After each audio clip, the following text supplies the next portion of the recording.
Listen to a conversation between a TOEFL professor and a student after class. Hello, Linda. Can I help you? Yes, Professor. I was wondering about what you said at the end of your lecture about the dangers of prescriptive grammar. Yes. And well, you said that prescriptive grammar, I mean teaching the rules of how grammarians think people should use English, actually impedes learning, right? Yes, that's what I said, Linda. It does impede learning. It impedes language acquisition. Studies have actually shown that. But what bothers me, I guess, is that, well, all I've ever studied is prescriptive grammar then. That's what I've learned, and that's what I use, and that's what I know, I think.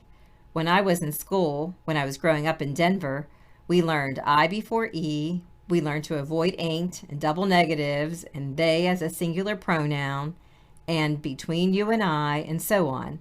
And well, just a whole slew of rules that you'd call prescriptive, I'm sure. Yes, I would, many of them. So you're saying that we shouldn't teach any of that? Teach? No, you really shouldn't try to teach those kinds of grammar rules. Because they're not good rules? Well, no, that's not it at all.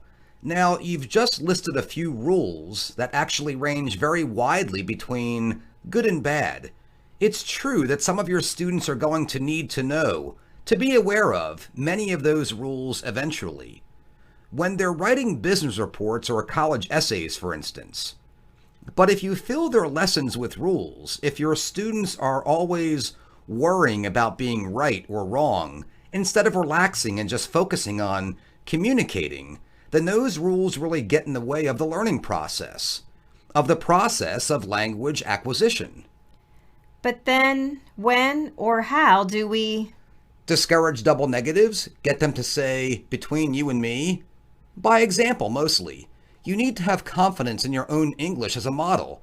You're a native speaker, after all. A college-educated native speaker, almost. Soon college-educated, I hope. Yes, I'm sure you will be. So have confidence in your own English, the English you use. Your students will hear you.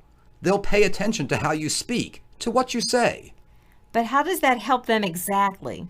It lets them realize for themselves those many small elements of the language that preoccupy some grammarians so much. Tell me, Linda, why do TOEFL students take classes? Well, to learn to speak English, don't they? Precisely. So that's what you want them to be able to do, to be doing in class, speaking English. Now, if I'm a student and I say to you, I don't brought my homework today, do you understand what I mean? Well, sure. You mean you didn't bring your homework. So I communicated successfully, didn't I? Well, yes, but... And it's important that that success should be rewarded. But if the teacher responds instead with no, you should say didn't bring, then the student all too often feels embarrassed or chastened, or he loses self-confidence. Not all of them, of course, but many do. The student withdraws psychologically from participation in the communication process. And this is deadly. This is dangerous. What you want to do is complete the communicative act. Say something like, oh, that's okay if you didn't bring it today. Just bring it tomorrow. Oh, so... So that way you haven't taught negative past information.